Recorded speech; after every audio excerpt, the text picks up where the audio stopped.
polícia concluiu ainda que a irmãzinha do Davi também sofreu violência física e sexual.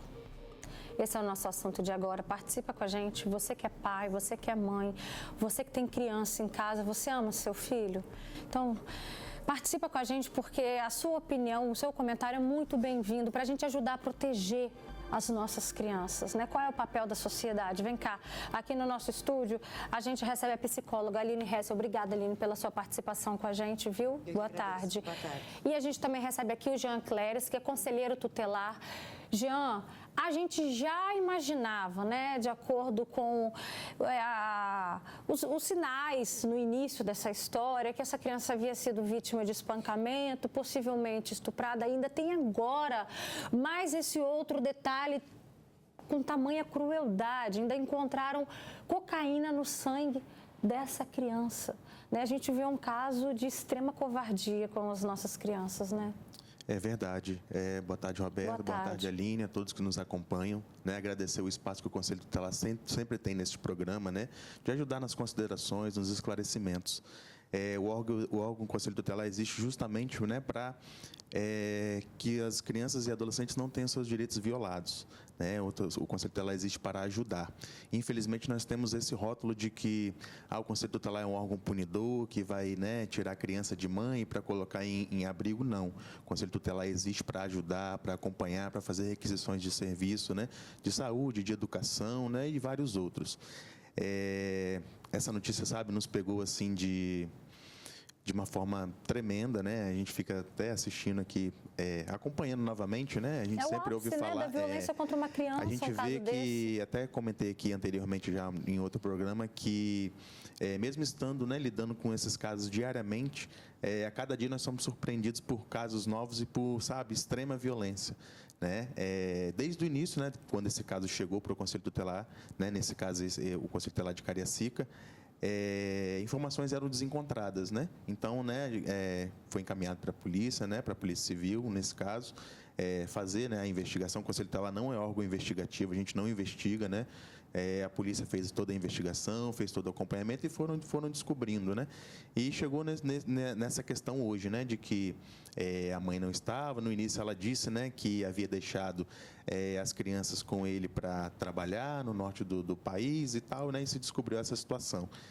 É um caso que até a gente fica sem palavras, sabe, para poder falar. Porque a gente vê exatamente isso, né, Aline? O ápice da violência contra as nossas crianças. No caso, uma criancinha de 3 anos que, além do espancamento, além de ser estuprada, ainda teve esse detalhe que, diante de tantos casos que a gente noticia aqui, ainda teve essa covardia de alguma forma que ainda está acontecendo agora há pouco, tá, gente? Uma nova coletiva também para trazer mais detalhes ainda a respeito de que forma, né, que essa cocaína foi encontrada aí no sangue. A gente não sabe exatamente como que isso foi feito, mas quem deveria proteger, que a gente está falando ali da mãe, de uma conivência, a gente está falando de um padrasto que, quando a gente pensa na formação de uma família, é a referência, né, de amor e carinho, e não foi isso que foi oferecido para essa criança, Aline. Exatamente. A relação materna, paterna ou dos cuidadores principais, eles são os responsáveis pela construção do amor próprio, da autoestima, uma interferência significativa na formação da personalidade daquela criança e como que ela vai se relacionar com o mundo, né, de uma maneira geral. Então, logo nos primeiros anos de vida, ter essa confiança quebrada, ter essa relação tão drasticamente violada, certamente traria consequências e, né, causas inimagináveis aí para essa criança. E aí a gente vê também o papel da sociedade, a importância da denúncia. Às vezes você pensa assim, não, aqui em casa eu protejo os meus filhos, aqui em casa minhas crianças são bem cuidadas. Mas a gente não pode olhar só para a nossa bolha, só para o nosso mundo. É muito importante a gente ficar atento, né? O que acontece na casa do vizinho. O delegado falou bem, Jean, que esse era um casal extremamente violento. Será que essas crianças já não gritavam antes, já não expressavam, né, um momento de violência? Por isso que a gente precisa chamar a atenção para a denúncia dos vizinhos, seja de quem for, né? poderia ter salvo a vida dessa criança. Sim, com certeza. Talvez pelo fato deles, né, estarem envolvidos no tráfico de drogas, né, alguma questão assim, talvez intimida a pessoa. Mas a gente lembra aqui que toda denúncia ela pode ser anônima, né, tanto pelo Disque 100, tanto pelo 181, a denúncia ao Conselho Tutelar direto do próprio município, ela pode ser anônima, não precisa se identificar, né? Então, quando uma denúncia chega para o Conselho Tutelar, às vezes chega o nome da criança ou do adolescente, o endereço, né, e um ponto de referência. Está ótimo, o Conselho Tutelar vai lá e vê a situação, né? E tudo, quando chega uma denúncia, é tratado como um suposto, né? Um suposto abuso, uma suposta violência física. Então, o Conselho Tutelar chega, né, dependendo da idade da criança, né, aborda, faz uma notificação para os responsáveis irem até o Conselho Tutelar, receber um atendimento, né, conversar. Aí, nessa conversa, né, conversa com um em separado, conversa com outro, né? Se a criança ou adolescente, né, se sente à vontade em conversar também, a gente, né, tenta conversar também para tentar identificar essas situações, né? A gente ressalta mais uma vez, a denúncia pode ser anônima, então não é necessário se identificar, né? Muitas vezes as pessoas podem ficar com medo, né, de efetivar essa denúncia. Mas a gente tem esse papel, né, Aline? É papel da sociedade, é um dever nosso a gente zelar pelas nossas crianças, e quando a gente fala nosso, mais uma vez a gente frisa, a gente não está falando só dos nossos filhos, a gente está falando das crianças em geral. Se a gente observar qualquer coisa, até mesmo as próprias escolas são muito importantes num processo de denúncia. Semana passada a gente falou sobre isso aqui também no programa. Sim, as escolas, o pediatra, quando vai ser atendido num posto de saúde, eles fazem exames que vão além ali, por exemplo, daquela queixa. Uma criança vai para um atendimento de gripe. Geralmente, o que o médico faz? Pede para tirar toda a roupinha, examina todo o corpo da criança. Existe já ali um olhar de cuidado. A sociedade, os vizinhos, a gente precisa estar atento. Não é bisbilhotar a vida do outro, não é ficar querendo fofocar sobre o outro. Não é isso, mas se a gente escuta gritos, se a gente percebe comportamentos estranhos da criança ou da família, a gente deve sim denunciar. Como ele falou, a denúncia não está relacionado necessariamente já a uma criminalização daquela situação. Vai haver uma investigação. Então, toda a sociedade tem responsabilidade sobre as crianças. O pai e a mãe, ou principais responsáveis, são aqueles que estão ali para prover a vida, cuidar do que é necessário e o básico para aquela criança, mas a escola, a sociedade, o atendimento médico, toda uma comunidade tem que ter consciência de que a gente pode salvar a vida de crianças através de denúncias, através de interferências que a gente perceba que tenha algo de errado. E se não tiver, a investigação vai se dar por finalizada. Vamos abrir espaço aqui, então, para os comentários que já estão chegando aqui nas nossas redes sociais, no nosso WhatsApp. Está aqui o nosso QR Code para você interagir com a gente, mandar para a gente sua opinião. Tem uma pessoa que diz: Roberta, boa tarde. Estou sozinha há 6 anos e tenho 2 filhos. Eu não me animo a refazer a vida. Por quê? Quando não é feminicídio, são esses monstros maltratando os nossos filhos. Também tem aqui um outro comentário de uma pessoa que diz: boa tarde, é muito triste esse caso do Davi. Essa mãe não tem um coração, uma criança tão pequena. E quando eu vejo essa reportagem, eu choro. Pois é, esses 2 comentários trazem pra gente uma reflexão. Uma mãe que prefere, às vezes, não refazer a vida com esse medo de quem vai colocar dentro de casa. E, por outro lado, a gente vê... Claro que a gente não está aqui para fazer juízo de valor, que seja feita justiça, que se encaminhe, né, que, na responsabilidade de cuidar desse caso, mas, por outro lado, a gente vê a que ponto que pode chegar, né, numa relação como essa. Será que realmente, quando uma pessoa está perdidamente apaixonada, a gente não sabe se é exatamente essa história ainda, Aline, mas ela é capaz de realmente negar proteção ao próprio filho? Ai, Roberta, aí a gente pode pensar em várias situações, né? Existem desde aquela mulher que também está se sentindo ameaçada, que também está se sentindo oprimida numa relação abusiva, né? Geralmente o homem que é violento não é violento só com criança, então ele provavelmente expande isso para a mulher. Não estou falando que é esse o caso, né? Mas é um caso que a gente pode considerar, deve se refletir sobre isso.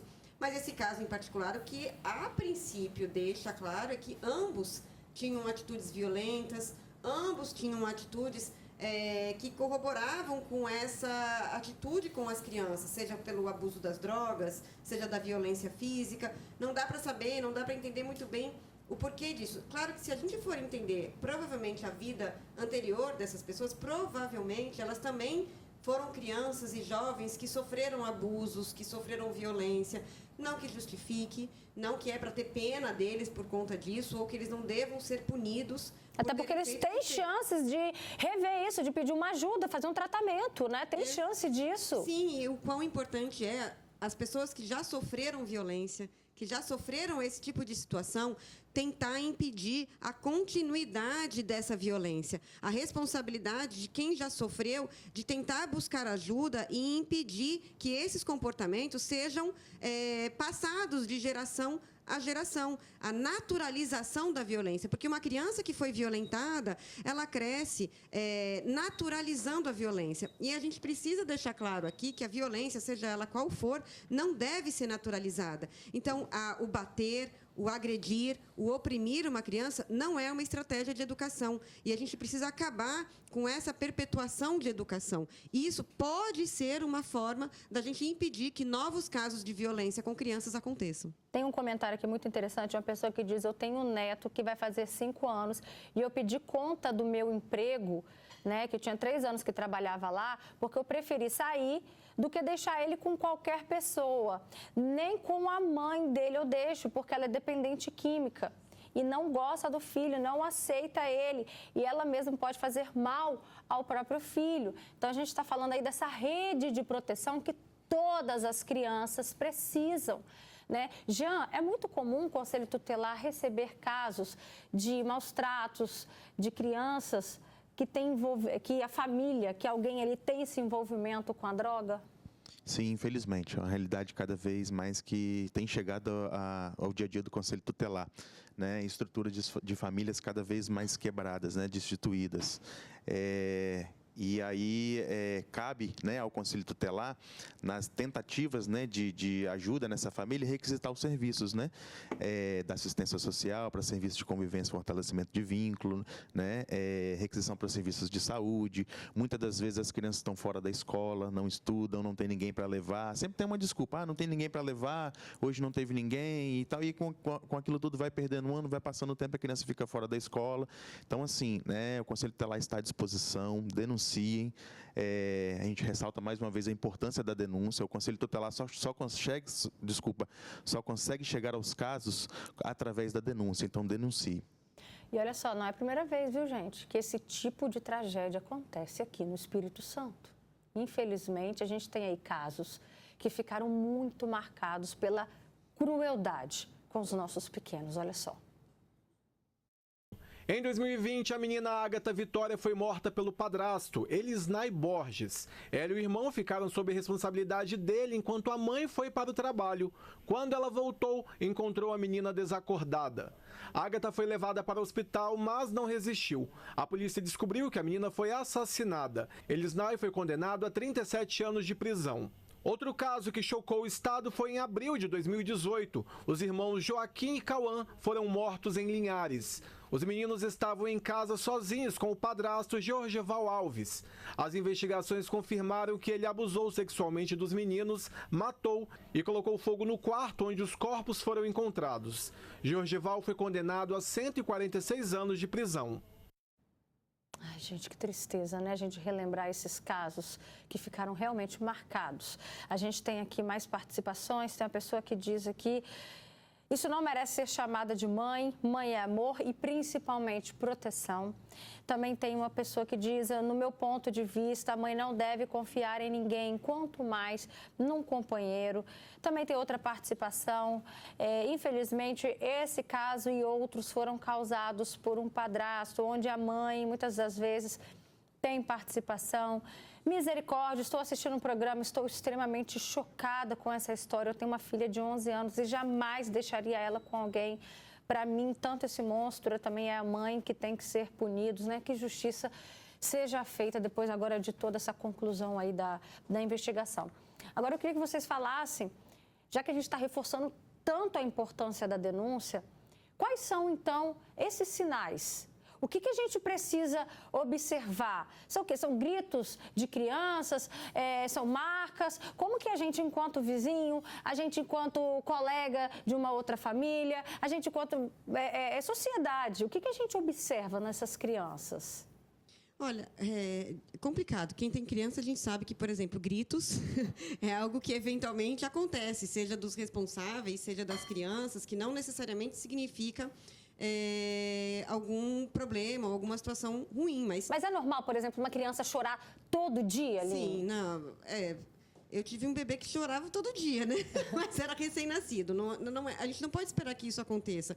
Mas a grande questão é, na menor suspeita, denuncia. Porque se não houver nada, não vai ter consequências. Ninguém vai ser acusado por aquilo que não foi feito, né? Então, existem sinais nas crianças que a gente com certeza vai observar, não apenas os gritos, mas os choros constantes.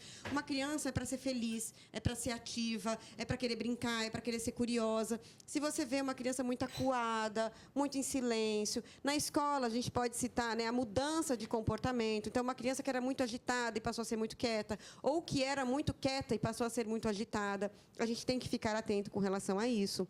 Marcas pelo corpo, né? Os professores, a escola tem que perguntar o que está acontecendo, chamar a criança para conversar, buscar de alguma forma orientação de profissionais que estejam capacitados para lidar com aquela situação. Eu acho que o mais importante é, se a pessoa denuncia e não tem nada ali, tudo bem, todo mundo segue a sua vida sem problema nenhum.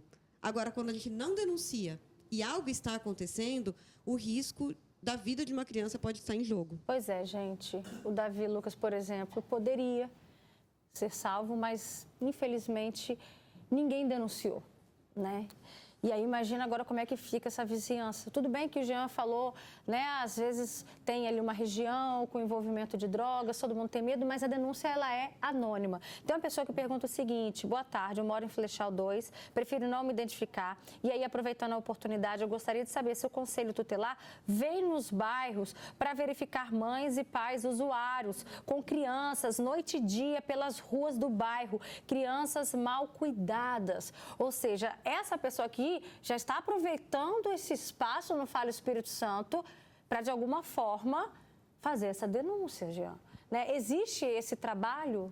Sim, quando a denúncia chega, né, é verificada, e mesmo que não verificada a denúncia por maus tratos, por negligência, violência física ou violência psicológica, é dado o cuidado, né? A criança está matriculada, está frequentando, a gente tem o cuidado de ir até a escola, pegar os relatórios pedagógicos para ver como que a criança está indo, se ela está desenvolvendo, o que está acontecendo, o que ela diz na escola, né? Então, assim, a importância da denúncia, né? É necessário ter a denúncia para o Conselho Tutelar atuar. Mas e esses casos que esse telespectador trouxe agora para a gente? A gente até, ele foi falando, a gente foi narrando aqui, vai imaginando a cena. A gente sabe que isso é muito comum. Pais, mães, usuários de drogas e as crianças ali, ao relento, no meio da noite, com eles tudo perdido ali pela rua. Sim, entra na situação de negligência e maus tratos, né? Independente do sol, da chuva, do tempo, né? A criança vai estar na rua, não vai estar se alimentando, né? Então, assim, é necessário que chegue essa denúncia para a gente poder verificar. E aí, né, a gente ressalta novamente, tudo a gente vai para uma suposta situação, né? A gente conversa, né? Vai através do diálogo, a partir daí, identificando algumas situações, identificando uma fala de um, uma fala de outro, né? A gente vai chegando, né, em algo. E aí a gente faz a requisição, né? Encaminha para a polícia, encaminha para o DML, quando é algo, né, sobre abuso sexual, violência física, né? Tudo isso precisa ficar documentado e que a polícia faça, né, a apuração dos fatos. Olha só, tem comentários aqui também que me chamaram muita atenção. Roberta, boa tarde. Estou vivendo tudo isso. Meu cunhado usa drogas, sai com um filho de 5 anos para usar drogas. Bebe, xinga a criança, obriga o menino a ficar com ele, ameaça todo mundo. Minha irmã é separada dele e deixa essa situação. Não sei o que fazer, só Deus para livrar essa criança. Muito triste. isso daqui chegou num ponto também extremo. Essa criança precisa de ajuda também, né, Jean? Sim, com certeza. Chegando essa denúncia para o conselho verificando essa situação, né, esse risco para a criança, ele vai buscar um outro familiar. A mãe, né, a genitora, se ainda, né, se ele ainda tiver, às vezes tem caso de genitora falecido, alguém assim, e aí vai na avó, no avô, num tio, numa tia que queira ficar com essa criança. Se porventura, né, em último caso, em extrema necessidade, não tiver ninguém para ficar com essa criança é levada para o acolhimento institucional, né? O povo chama vulgarmente como um abrigo, né? Mas é o acolhimento institucional. E nesse local a criança vai receber os cuidados, vai continuar estudando, né? E assim, mas a gente sempre fala, eu vou falar novamente, precisa da denúncia, né? Para que o Conselho Tutelar chegue nesses casos, chegue nessa residência, chegue nessa localidade para poder atuar. Só para a gente encerrar, tem uma pessoa aqui falando que tem uma criança lá em Jardim Botânico, que essa pessoa suspeita que ela esteja também sendo vítima de violência. Qual é o número para fazer a denúncia?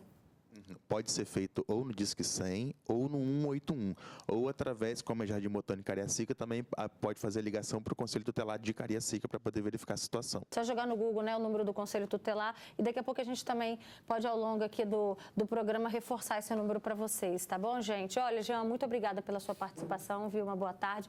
Muito obrigada também, Aline, pela sua grande contribuição aqui, tá bom?